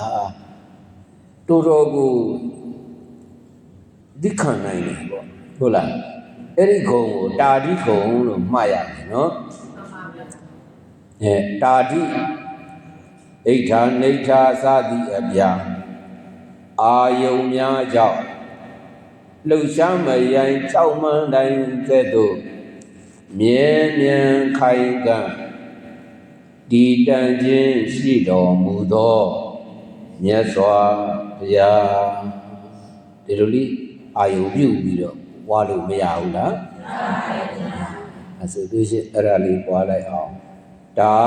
တိဣဋ္ဌာနိဋ္ဌစသည်အပြာအာယုံများကြောင့်လှုပ်ရှားမယိုင်ကြောက်မှန်တိုင်းကြီးကဲ့သို့မြဲမြံခိုင်ခံဒီကြည်ခြင်းရှိတော်မူသောမြတ်စွာဘုရားဘုရားကို ပွားပြီးသားဖြစ်မသွားဘူးလားနမောတတအာယုံပြုတိုင်းဒါလေးအလုံးလုံးစာရေးကြလေးလို့ဆိုရင်တော့ဒါမစိမ့်တဲ့အတွက်ကြောင့်အလုံးလုံးတတ်ပြီဟုတ်ရဲ့လားဂုံတော်ပွားတဲ့အလုံးဒါလေးပြီးတော့မှဘုံဘုံကခုနပြောထားတာဘာတုတ်တယ်ပန္တိတာတုတ်ဒီတုတ်နော်အတိကနိပတ်ဒီနိမာနိဘိကဝေပန္တိတာပညာတာနိသဗ္ဗုရိတာပညာတာနိမြတ်စွာဘုရားရဲ့စကားပေါ့နော်ယဟန်တို့တဲ့ပညာရှိတို့ပညာအပ်တဲ့သူတော်ကောင်းတို့ပညာအပ်တဲ့သူတော်ကောင်းတို့ဝတ္တိ၆ဒီအပ်တဲ့တရား၃ပါးရှိတယ်ပညာရှိသူတော်ကောင်းတွေပညာပြီးတော့ဝတ်ထားပြီးတော့ဆောင်ရွက်တဲ့တရား၃ပါးရှိတယ်။ဘာတွေလဲကတ္တမဏိဒီနိကိုယ်တိုင်မေးပြီးတော့ကိုယ်တိုင်ဖြေတာနော်ကတ္တမဏိဒီနိဒီနိ၃ပါးဒီကတ္တမဏိအဘယ်ဒီတို့နိဒါနံဘိကဝေပန္တိတာပညာတံသဗ္ဗုရိတာပညာတံပပိဇာသပန္တိတပညာတံသဗ္ဗုရိတပညာတံမာတာပိတုနံဘိကဝေဥပဌာနံပန္တိတပညာတံသဗ္ဗုရိတပညာတံဣမာနိခောဘိကဝေတိနိပန္တိတပညာတာနိသဗ္ဗုရိတပညာတာနိတုတ်တံစကားဟုတ်ရဲ့လားဒီတန်လေးတွေကနားထောင်လို့အဆင်မပြေဘူးလားနော်ဘုရားစကားဆိုတော့လုံးနားထောင်လို့အဆင်ပြေတယ်ဘုန်းကြီးတို့လည်းပဲဟောပြီးပြောပြီးဆိုကိုယ်စကားမဟုတ်ပါဘူးဘယ်သူစကားတော့ဘုရားစကားဘုရားစကားပြောပြီးဆိုရင်အမှားပါနိုင်မှာမလားမှားကင်းတယ်နော်ကိုယ်စကားဆိုရင်တော့မှားမှာပေါ့ကိုယ့်အကိုထွင်ပြောရင်တော့မားနိုင်တယ်အတ္တနောမတိတွေများရင်မားနိုင်တယ်ခုအကိုးကားနဲ့ထောက်ထားနဲ့ဆိုတော့မားတယ်ရင်လို့ရှိပါမလားရှိပါဘူးနော်ဒါလေးသဘောပေါက်ဖို့တတိပြောရင်တော့ဒါလေးတွေဒီတန်လေးတွေပြန်ကြားရတယ်ဆိုတာသာသနာအတွက်ဘုရားဒီလိုဟောခဲ့တယ်ဒီလိုပြောခဲ့တယ်အခရာတစ်လုံးဒီဘုရားတဆူဆိုတော့နော်ဘုရားတွေပဲလို့ဒီလိုမှတ်တာနော်တရားနာရတယ်ဆိုတာဘုရားကိုမြင်ရတယ်တရားတန်လည်းပဲကြားရတယ်သံဃာရဲ့ကျေးဇူးပဲနော်ဒါဆိုရင်ပန္တိတပညာတသဗ္ဗုရိတပညာတပညာရှိတို့ပညာအပ်တဲ့သူတော်ကောင်းတို့ပညာအပ်တဲ့ပညာရှိသူတော်ကောင်းတို့အတိအမှတ်ပြုပြီးတော့ဝတ်ထားအပ်တဲ့တရား၃ပါးတယ်လို့လေးမှတ်ထားနော်နံပါတ်1ကတော့ဒါနံလို့ဒီလိုခေါ်ပါတယ်နော်ဒါနံဆိုတာဘာလဲလို့မေးရင်အလုံးသိတယ်ပရိစ္ဆာကလက္ခဏာကိုယ်ပိုင်တဲ့ပစ္စည်းဥစ္စာအပြားပြားကိုစွန့်လွတ်ခြင်းလက္ခဏာရှိတာကိုဒါနတရားတရားရှိုံနဲ့မပြီးဘူးတဲ့ဝီရပုရိသလူကျင်တန်းကျင်စိတ်ရှိုံနဲ့မပြီးသေးဘူးလူနိုင်တန်းနိုင်ဒီလိုပြောတာနော်ဒါဆိုလို့ရှိရင်ပန္တိတပညာတသဗ္ဗုရိတပညာတပထမဦးဆုံးတရားကဒါနနော်ဘုရားလည်းပဲဘုရားပြည့်ကြောင်းအကျင့်ကောင်းတဲ့မှာအဝုအစဒါနမကျင့်ဘူးလားကျင့်တယ်နော်အဲကြောင့်ဒါနတဲ့ဒါနဒီပန္တိတပညာတသဗ္ဗုရိတပညာတပညာရှိသူတော်ကောင်းတွေဝတ္တိအပ်တဲ့တရားပြုအပ်တဲ့တရားအဲဆိုရင်ဒါနဆိုတာဘယ်လိုလုပ်ရတယ်လဲလို့ပြောရင်သုံးတန်စေရနာဖြူစင်လန်းလို့ဘေကံဝေမြလူနိုင်စေလူပေးမယ်ဆိုရင်စေရနာ၃ပါးထားရမလူခင်လည်းပဲဂျိုတင်ဝမ်းသာလူနေစေလည်းပဲဂျိုတင်လူနေစေမှလည်းပဲဝမ်းပန်းတသာလူပြီးတဲ့နောက်မှလည်းပဲဝမ်းပြောင်းဝမ်းသာအဲ့ဒါလိုရှိတာကိုစေရနာ၃ပါးနဲ့ထူတယ်လို့ခေါ်တယ်ဟုတ်ရဲ့လားစေရနာ၃ပါးနဲ့ထူတယ်စေရနာ၃ပြထမ်းပြီးတော့ထူတယ် စိတ်တံပတာဒိတဝါဆိုတဲ့အတိုင်းကိုယ်စိတ်ကလေးကိုလည်းပဲတတ်နိုင်ဆုံးကြည်အောင်မထားရဘူးလားကိုယ်စိတ်ကိုကြည်အောင်ထားရတယ်တတိပြောရင်တော့ဘဝမှာရအောင်တော့ကိုစီမရှာရဘူးလားလူဝိကြောင်ကလည်းပဲလူဝိကြောင်လျောက်ရှာရတယ်သာသနာဝန်ထမ်းရှင်သာသနာတော်ဝင်သီလရှင်ဆရာကြီးဆရာလေးတို့လည်းပဲကိုစီတော့အစရအစဉ်ပြေရေးဓမိယလက်တအနေနဲ့ရှာမှုမရှိဘူးလားရှားတာပဲဒီလိုပြောတာနော်ရှာရင်လည်းကောင်းကောင်းမွန်မွန်ရှာဒီလိုပြောတာနော်ဘလော့ရိုက်ပြီးတော့မရှာနဲ့ဘလော့ရိုက်တဲ့ဆရာကြီးဟိုနေ့ကသူကဆုံးတန်ခါနာရကခေါ်ယူပြီးတော့ဆုံးမခြင်းခံရတယ်ဆရာကြီးတွေတိလာတော့မသိရန်ကုန်မှာလေဒီလိုက်ရှင်ဒီဆုံးကတော့နောက်ဆုံးကနေပြီးတော့ဘယ်ကိုကြွလာပါပြီကွာဒီလိုက်ရှင်များဆုံးစံကြွလာပါပြီဟုတ်လားလူလို့ရပါတယ်ဆိုလောက်လာဟုတ်လားဒီလိုက်ရှင်ဘလော့ဟုတ်လားအဲ့လိုကြီးရှာတော့အဆင်ပြေပါမလားခဏဝတ်တာနဲ့ဒီပါတယ်ငယ်ပြီးတော့မဟုတ်တော့နော်သူကပြောရေးဆိုရဲရက်ကွက်ကနဲ့တူတယ်နောက်ဆုံးကနေနော်ကာလံဖြတ်ကူးနေပါတယ်ပြင်းလေးဖြတ်ကူးကြတပါးရှိရတယ်မြန်လေးဖြတ်ကြတို့ကမြန်ဖြတ်เสียမလို့ဒါတို့ခွင့်ရေးဒီလိုကလာပြီးတာဒီလားရှင်ဘလော့နာမည်ကြီးနေဟုတ်လားအဲ့ဒါဘလို့လုံးနေပဲကိုကအဲ့လိုကြီးကြောက်လို့အစင်ပြေပါမလားပြေပါဗျာကိုတာရုပ်ပါလေးနဲ့အဲ့ဒါလို့နေရမှာနော်တချို့ဒီလားရှင်ကြားတယ်ဘလို့လောက်တာတော့ဆိုတော့နော်ဟိုတက်တော့မှာဆိုရင်ဥပ္ပဇောင်းနာဒီခါတွင်းမှာဒီလိုဒီလားရှင်ဝတ်လိုက်တယ်ဟောကိုတော်ကလည်းသင်္ကန်းဝတ်လိုက်တယ်ညစာတွေစားတဲ့အတွက်ကြောင့်အောင်ထားပေးနေယူဆပြစ်လိုက်တယ်ပေါ့ဒီလူကလည်းပဲရှိသေးတာဟုတ်ရဲ့လားတချင်းတွေပါတယ်နဲ့သူကတရုပ်ဆောင်တာလေအမျိုးပဲနော်မျိုးပဲအဲကြောင့်လူလည်းပဲလူကတော့ရှာတော့ရှာတယ်လို့ဘုန်းကြီးလည်းဘုန်းကြီးတွေကရှာနေကြတယ်ဒီလက်ရှင်လည်းဒီလက်ရှင်လို့ရှားတာပဲရှားရင်လည်းပဲဓမ္မိယလက်တာတရားနဲ့ညီရှားတာမကောင်းဘူးလားကိုပရိယလုတ်ပရိပတ်လုတ်ပရိဒါလုတ်ပြီးတော့သူတို့ကြည်ညိုလို့ရှိရင်တော့ယူပေါ့လို့ဘာလဲညာတဲ့ဆိုတော့နာမည်ကြီးအောင်ဆောက်လုပ်ပြီးရှားရင်မကောင်းဘူးဒီလိုပြောတာနော်ရှားလို့ရလာပြီဆိုရင်လည်းပဲဘာပြန်လုပ်ရတာလို့ဆိုများတော့ပြင်တော့လူရတာပါပဲဟုတ်ရဲ့လားဒါရေးလည်းပဲလူနာရေးလည်းပဲလူရတာတွေရှိတယ်နော်ဒါရေးလူရတယ်ဆိုတာပူဇော်ပွဲတွေပါတွေလုပ်တဲ့ခါကျတော့ကိုကဟိုဒီတိုင်းသွားလို့မကောင်းဘုန်းကြီးတို့မွေးနေ့ပွဲလုပ်တယ်ဆိုလည်းပဲကိုကထည့်ပြီးရပါတယ်ဟုတ်လား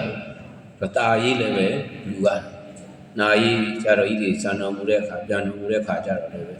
အတီးတီနင်တို့အထက်ဝင်ကြအောင်လုပ်ကြအောင်သူတို့ကတော့လူမခံဘူးပေါ့တစ်ဖက်ကတော့ဟိုတိတ်ထွေထူးမလို့မလူလဲရဒါမှလို့ကိုယ်အနေနဲ့ကြတော့ကျေးဇူးကုန်အောက်မေ့ပြီးတော့စုပြီးတော့လှူတာမရှိဘူးလားရှိပါဘူးလှူကြအဲ့ဒါဒါနတွေပဲနော်ဒါနနောက်ဆုံးတော့ကိုကစွန့်သွားတယ်အကုန်ထားခဲ့ရမှာလေဘယ်သူပဲခုဆရာတော်ကြီးတွေပြန်တော်မူသွားတယ်သူတို့ယူသွားခြင်းတယ်ဆိုလို့ဘယ်လောက်စုခဲ့ယူလို့ရပါ့မလားမရပါဘူးဗျာကျောင်းလည်းယူလို့မရဘူးကားလည်းယူလို့မရဘူးရွှေလည်းယူလို့မရငွေလည်းယူလို့မရကုန်စွန့်သွားရင်တော့ထားခဲ့ရတာအကြီးပဲနော်ကိုယ့်တက်ကိုယ်တောင်စွန့်အောင်ပါလေနော်ဒါဆိုလို့ရှိရင်ကိုယ်ခန္ဓာကိုယ်နဲ့အသက်ဦးစားမကွဲသေးခင်ဘိုးဆရာတော်ကြီးဟောတယ်လို့ရှိရင်တော့အသေးမဦးသေးခင်ညံဦးကဒီလိုပြောတာမဟုတ်လားကိုညံလေးနဲ့ပဲကိုပစ္စည်းဥစ္စာကိုဝေဖန်ခွဲခြမ်းပြီးတော့နော်လူရန်ပူဇော်ရင်ဘာဖြစ်တော့ဒါနမဖြစ်ဘူးလားဒါနဖြစ်တယ်ဝိနုကခန္ဓာဝကြသွားတယ်ဗတိဆရာတော်ဘုရားကြီးဆိုတယ်ကိုရောများသူ့မှာလေအင်္ဂါရီပေါ်လှူခြင်းတန်းခြင်းစိတ်ကျွေးခြင်းမွေးခြင်းစိတ်အလွန်ကြီးတော့လူလည်းလူပါတယ် လားဘုန်းကြီးတို့ဒီစာမှုပဲကျင်းပတဲ့အခါကျတော့ဆရာတော်ကြီးကဘုန်းကြီးဦးစီးလုပ်တာဆိုတော့ဘုန်းကြီးနဲ့ဒီတန်ခါနာကနဲ့ပူပေါင်းလုပ်တာဆိုတော့အိမ်မှာလည်းပဲနဝကမှာထက်ထည့်ပေးတယ်နော်10သိန်း15သိန်းသိန်း20ဒီလိုထည့်ပေးတယ်နော်အဲ့တော့ဆိုလိုတာကတော့ဘသူပဲဖြစ်ဖြစ်ကိုကဘုံကံကြီးတီပဲဖြစ်ဖြစ်ဘုံကံမကြီးတီပဲဖြစ်ဖြစ်လှူတဲ့အလုပ်ဟာပန္တိတပညာတာတပ္ပုရိတာပညာတာဒီလိုမှတ်ထားမယ်နော်လှူတဲ့အလုပ်ဒီပန္တိတပညာတာတပ္ပုရိတာပညာတာပညာရှိသူတော်ကောင်းတွေအတိအမှတ်ပြုတဲ့တရားဝိတ္တိအပ်တဲ့တရားဒါလေးမှတ်ထားနော်ဒုတိယကျတော့ဗာလဲလို့မေးရင်ဒုတိယကျတော့ပပိစ္ဆာဆိုတာဘာပြောတာလဲလို့မေးရင်သာသနာဝန်ထမ်းရှင်ယံဘဝသာသနာနွယ်ဝင်သီလရှင်ဘဝဒါတွေဟာပပိစ္ဆာတွေပဲဒီလိုနော်ပပိစ္ဆာရှင်ဘဝယဟန်ဘဝမှာလကားနေလို့ရပါမလားသာသနာနွယ်ဝင်သီလရှင်ဘဝမှာလည်းပဲလကားနေလို့ရပါမလားလုတ်ကိုစီမလုတ်ရဘူးလားလုတ်ကိုစီလုတ်ရတယ်ဘာအတွက်လုတ်တာလဲလို့မေးရင်ခုနသံဃာရဝတ္တဒုက္ခတော့မောဇနထာယအတွက်လုတ်နေကြရတာဒီလိုပြောတာနော်ဒါကြောင့်မို့လို့ပပိစ္ဆာသာသနာဝန်ထမ်းရှင်ယဟန်ဘဝကိုရောက်ရင်သာသနာနွယ်ဝင်သီလရှင်ဆရာကြီးဆရာလေးဘဝကိုရောက်ရင်ဒီနေ့အိမ်မှာနော်ဒီကိစ္စဝိဇ္ဇတွေကိုစွန့်ပြီးတော့မှနော်တရားတိုင်းတရားမှတရားအထုတ်တဲ့ဘဝကိုကပ်ရောက်ပြီးဆိုရင်ဉာဏ်ရှိသူတော်ကောင်းတွေချီးမွမ်းတယ်သူတို့ဝတ်တည်တယ်ဒီလိုမို့လားအဲကြောင့်မလို့ကိုယ့်ဘဝလေးကိုသာသနာ့နယ်ဝဲသီလရှင်ဘဝရတာကိုဒီယောဂီအဖြစ်ခံယူထားတာကိုကျင့်တတ်เสียမကောင်းဘူးလားပညာရှိသူတော်ကောင်းတွေဝတ်တည်အပ်တဲ့တရားအတိအမှတ်ပြုတဲ့တရားဒီလိုလေးမှတ်တာနော်နံပါတ်3ကြတော့မာတာပိတုနံဘိကဝေဥပထာနံပန္တိတပညာတံသဗ္ဗုရိတပညာတံဘိကဝေယံတော်များဥจิตတို့မာတာပိတုနံမိဘတို့အားဥပထာနံလုံကျွေးခြင်းကိုပန္တိတပညာတံပညာရှိတို့ပညာအပ်သဗ္ဗုရိတပညာတံသူတော်ကောင်းတို့ပညာအပ်ပညာရှိသူတော်ကောင်းတို့အတိအမှတ်ပြု၏တော်တော်ကြီးဂရုစိုက်เสียကောင်းတယ်နော်ဘယ်သူပဲဖြစ်ဖြစ်ကိုမိဘဆိုတာမရှိဘူးလား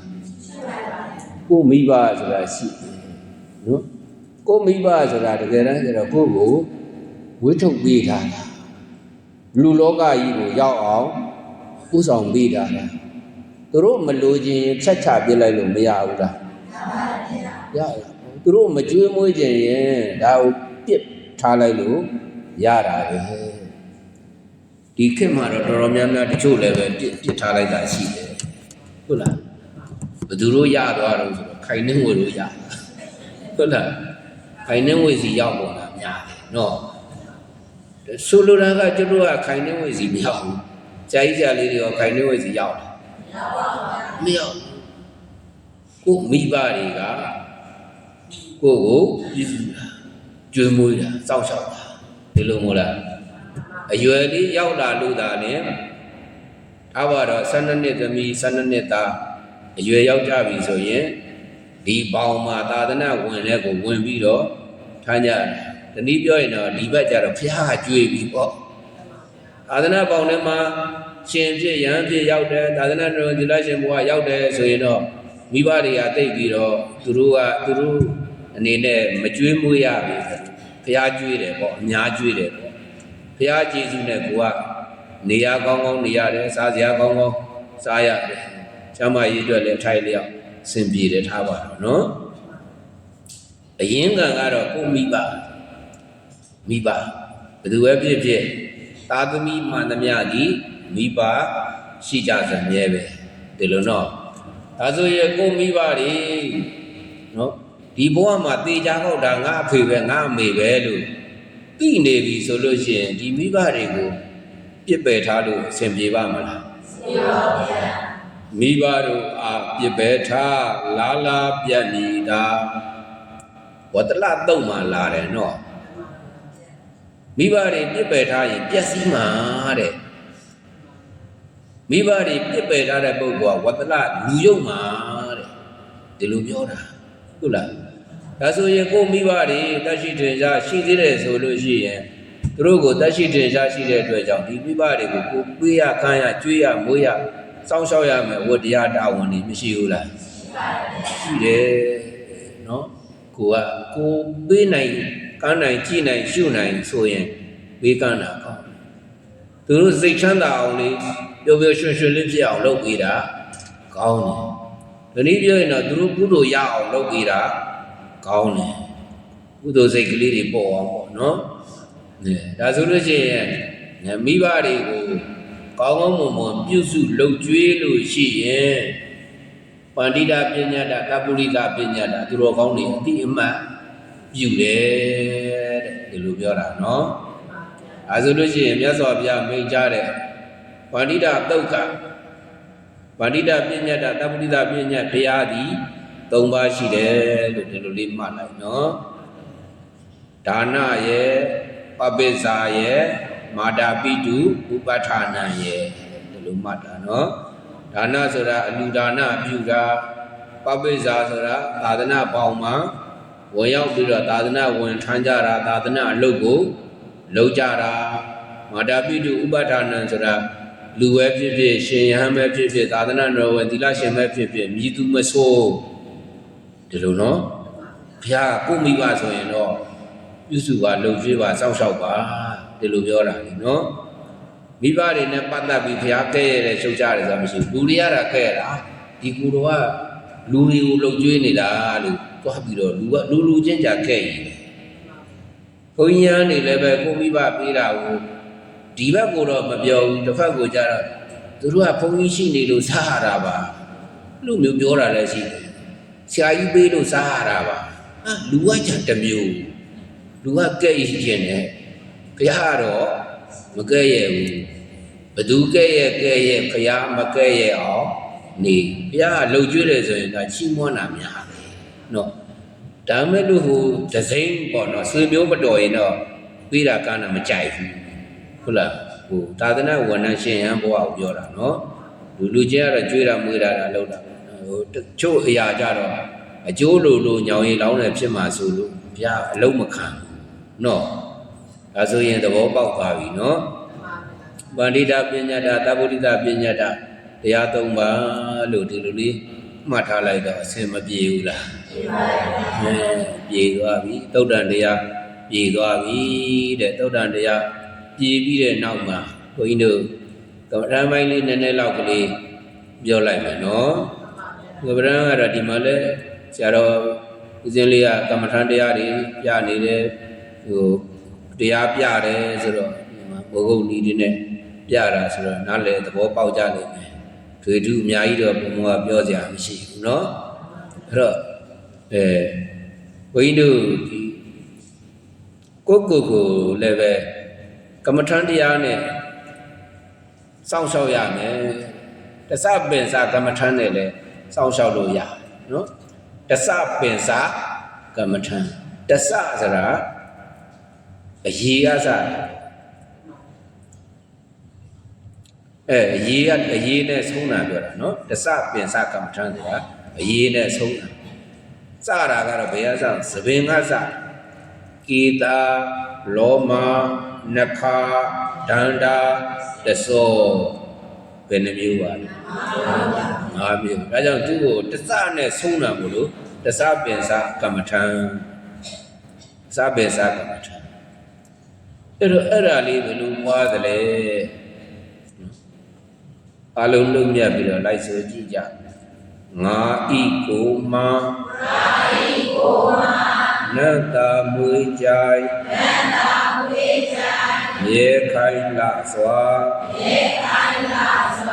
ကောင်းရာမမြင်သံပင်သာရှိအမွေးရှိ၍ရှိသည်လက်တဲ့ခြေအသက်နှင့်သွားလဲတထွေအရေးတစ်မျိုးညီနှံ့ဆိုသည်အတူအပုတ်ကြည်ပါတကားမြတ်မြတ်ပွားပေးရမယ်နော်အလင်းငါဆောင်မှုနဲ့ဆိုတော့အဲ့လိုပွားတာပေါ့ငရမ်းကြပုဂ္ဂိုလ်ကိုအာယုံပြုလိုက်လေငါမှရှိသပင်ရှိတယ်အမွေးရှိတယ်ခြေသက်ရှိတယ်လက်သက်ရှိတယ်တွားရှိတယ်အရည်ရှိတယ်ဒီအရာတွေကအာလုံးသူပုတ်တည်ကြီးပဲဒီလိုမှတ်ရမှာဟုတ်လားသို့တလားပုတ်တလားသိကြလို့ရှိရင်ရေမချိုးပဲနေကြည့်သွားမတိုက်ပဲနေကြည့်မသိနိုင်ဘူးလားအတူအပုတ်ကြီးပါတကားအဲ့ဒါများများပွားတာမှဟုတ်ရဲ့လားရာဂံအတုပစိတ်တရားအတုပစိတ်တရားမတင့်တယ်မှုကိုရှုမှတ်ကြစီမှသာလင်ရာဂံရာဂကိုဝိနည်းအပယ်ဖြောက်နိုင်မယ်ဟုတ်ရဲ့လားတမမှုရာဂတွေပယ်ဖြောက်နိုင်သဘင်လည်းပဲကိုကသဘင်ကိုအဲ့ဒီလိုမနစ်သက်ပွဲရှုမှရာဂမဖြစ်နှစ်သက်เสียဟုတ်လားမင်းရဲ့ဆံရွယ်တွေလေးမဝဲပြန်နေပါညာနဲ့လုံနေရင်နော်ရာဂဖြစ်เสียအကြောင်းမရှိဘူးလားအေးနော်အာဇာနီတို့တခြင်းနေရှိတယ်လေသဘင်လေးကဘယ်လိုလေးဝဲပြန်နေတာတွေပါလိညာတွေလွင့်နေတာတွေပါလိဟုတ်ရဲ့လားမင်းရဲ့မျက်ခုံးလေးကြတော့ဇင်ရောင်မျက်ခုံးလေးလို့ဘာညာနဲ့ဟုတ်လားမျက်လုံးလေးကြတော့လေမင်းမျက်လုံးလေးကတမင်မှမျက်လုံးလေးတိုင်းဘုရားတတကအဲ့မျက်လုံးလိုချင်းယူပါဆိုဖောက်ပြီးတော့ပေးခဲ့ဘူးလေနော်ယန္နာမှာတပါဟုတ်တယ်မို့လားဒီခေတ်ကတော့တန်းစာဆင်းနေတာလေနှခမ်းလေးကဘယ်လိုစသည်ဖြင့်ဒီနိမိတ်တာတွေကုတ်ပတွေတွားတွေးလို့ရှိရင်တော့ရာဂဖြစ်เสียအကြောင်းမရှိဘူးလားမကြည့်တတ်ရင်တော့တဏှာတဲ့ကြည့်တတ်ရင်တော့ပါတယ်တော့ဘာဝနာကျိုးလူတွေကြတော့ငန်းနာပါပဲဟုတ်လားငန်းနာကိုပဲသူများမိသွားတဲ့အခါကျဟာငါမင်းတဏှာနဲ့ကြည့်တာမဟုတ်ဘူးဘာဝနာနဲ့ကြည့်တာလူတွေနဲ့မာယာများတယ်ဘုရောတွေအဲ့ဒါတချို့ကမာယာများဘာပဲဖြစ်ကိုကကျွရင်တော့တေချာကျွရင်တော့တဏှာကြီးနဲ့ပဲကျွတယ်ဟုတ်လားအတူအပုတ်ကြီးပါတကားပဲလှုပ်လိုက်ဒီလိုမို့လားဒါယောက်ျားလေးတွေဘက်ကပြောတာဒီခေတ်မိန်းကလေးတွေဘက်ကကြည့်ပြန်တော့လည်းပဲစွမ်းစာနီခေတ်မှာစွမ်းစာနီတဲတဲလှုပ်ဟုတ်ရဲ့လားခုကြတော့အောင်စမှုတဲတဲလှုပ်စမ်းရည်မှုတဲတဲလှုပ်ဖိုးချစ်ကြီးတောင်အန်တိတ်ဖြစ်သွားဟုတ်လားအဲ့ဒါလည်းပဲဘာဖြစ်ကြတဏှာတဲ့ဒီလိုပြောတာဟုတ်လားမလေးกว่าတဲ့စုတွေများတက်ချပြီ3,500 3,000ဟုတ်လား3,500 3,000ဘာစိတ်နဲ့ချတဏှာနဲ့กว่าမကတဲ့အဲ့ဒါဒီမှာတဏှာကြီးတာဒီလိုလည်းပဲပြောတယ်ဟုတ်လားဘာအဖြစ်ဖြစ်ပေါ့ဒီကောင်တွေကတော့ဘုံကန်တော့တော်တော်ကြီးတယ်နော်ဘာမှသင်္ကန်းဝတ်စရာမလို3,500ရ3,000စုတွေချဘလင်မော်တက်ဟောနေတော့မရဘူးအကြောင်းမရှိဟုတ်လားအဲ့တော့ဒါဆိုလိုတာကတော့ဘာပဲဖြစ်ဖြစ်ရှုမှတ်ရင်အသုံးပုတ်လိုပဲရှုဒီလိုပြောတာနော်ရာဂတွေကိုဖြောင်းနိုင်တယ်လို့မှတ်ထားဒါဆိုတစ္ဆပိစ္ဆကမ္မထံလေးထိုက်လျောက်သဘောပေါက်ပြီနော်ဘုန်းကြီးကတော့ရှားသားလေးတွေလည်းပြောခဲ့ပါပြောတော့နော်ပြီးတော့မှကိုယ်ခန္ဓာ၅ပါးယုံနာတရားမရှိဘူးလားရှိပါပါခန္ဓာ၅ပါးယုံနာတရားရှိတယ်ခန္ဓာကိုဒီယုံနာတွေကိုအစုဖွဲ့ကြည့်လိုက်အခါကျတော့၅စုရမယ်တဲ့ယုတ်စုယုတ်ပုံကြီးကိုရူပခန္ဓာလို့ခေါ်တယ်တွေ့ရလားဘုန်းကြီးတို့ပိုင်ဆိုင်ထားတဲ့ဒီယုတ်စုယုတ်ပုံကြီးကိုရူပခန္ဓာ ချမ်းသာကြောင့်ပဲဖြစ်ဖြစ်ပူတာကြောင့်ပဲဖြစ်ဖြစ်ဖောက်ပြန်တတ်တဲ့သဘောတရားကြီးကိုရူပခန္ဓာလို့ခေါ်တာနော်ရုပ်တရားရာရာဒီထိုင်နေတဲ့ပလင်ကြီးလည်းပဲရုပ်တရားကြီးတရားဟောနေတဲ့ဒီအကြောင်းဆောင်ကြီးလည်းပဲရုပ်တရားကြီးအပေါ်ကအကယ်၍တန်တိုင်းနေဆိုလို့ရှိရင်ဟိုနေပြည့်တဲ့အခါဆိုပို့ပြီးတော့ပူတဲ့တန်လည်းမခံရဘူးလားအေးတဲ့အခါဆိုလည်းအေးတဲ့တန်ခံရတာပဲလို့ဒီလိုလေးမှတ်တာနော်အေးဒါကြောင့်မို့လို့ရုပ်အစုရှိတယ်ခန္ဓာကိုယ်ကြီးရတယ်ပဲရုပ်အစုရှိတယ်ရုပ်အစုရှိသလိုခံစားတဲ့ဝေဒနာဆိုတာကမရှိဘူးလားဝေဒနာဆိုတာရှိတယ်တူကိုသူ့ဝေဒနာကိုယ်ဝေဒနာဆိုတာရှိတယ်လေဟုတ်လားဝေဒနာဆိုတာရှိဝေဒနာဆိုတာခံစားခြင်းသဘောတရားကိုဝေဒနာလို့ခေါ်သူ့ကိုချီးမွမ်းကြည့်လိုက်သူ့မှာဒုက္ခဝေဒနာဖြစ်သွားသူ့ကိုကြိတ်ကြည့်လိုက်စိတ်ထဲမှာခံစားရတဲ့ဒုက္ခဝေဒနာမဖြစ်ဘူးလားဝေဒနာအစုပုံလည်းရှိသူကြတော့နံတရားပေါ့နော်ကိုမှတ်နေတာလေးရောမရှိဘူးလားညဘုန်းကြီးဗာတရားဟောသွားတယ်ဆရာတော်ကဗာတရားပြောသွားတယ်သူတရားပြဆရာတော်ကဗာတရားပြတယ်မှတ်နေတဲ့အမှတ်တင်ညာကောမရှိဘူးလားအဲ့ဒီတင်ညာလည်းပဲခန္ဓာတစ်ပါးပဲနော်ဝေဒနာသည်ဝေဒနာခန္ဓာတင်ညာသည်တင်ညာခန္ဓာဝေဒနာတင်ညာမှာကျွင့်တဲ့စေတသိက်50သည်သင်္ခါရခန္ဓာတဲ့တွေ့ရလားအဲဆိုရင်စေရနာတို့ဘာတို့ကတရားတို့ကဘယ်ထဲမှာဝင်သွားတော့သင်္ခါရခန္ဓာထဲမှာဝင်သွားတာဒီလိုမို့လားပြုပြင်စီမံတတ်တဲ့သဘောတရားဟုတ်လားသင်္ခါရဝိညာဉ်တဲ့ဒီထဲမှာစိတ်ဆိုတာရှိတာနော်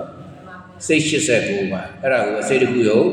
90ဒီလိုခေါ်တယ်နော်ဒီစိတ်ကိုကြတော့ခန္ဓာဖွဲ့တော့ဘာခန္ဓာရဲ့ရောက်ဝိညာဏခန္ဓာဒါဆိုလို့ရှိရင်နော်ဒီသဘောတဘာဝ5ပါးဟာခန္ဓာ5ပါးပဲဖောက်ပြန်တဲ့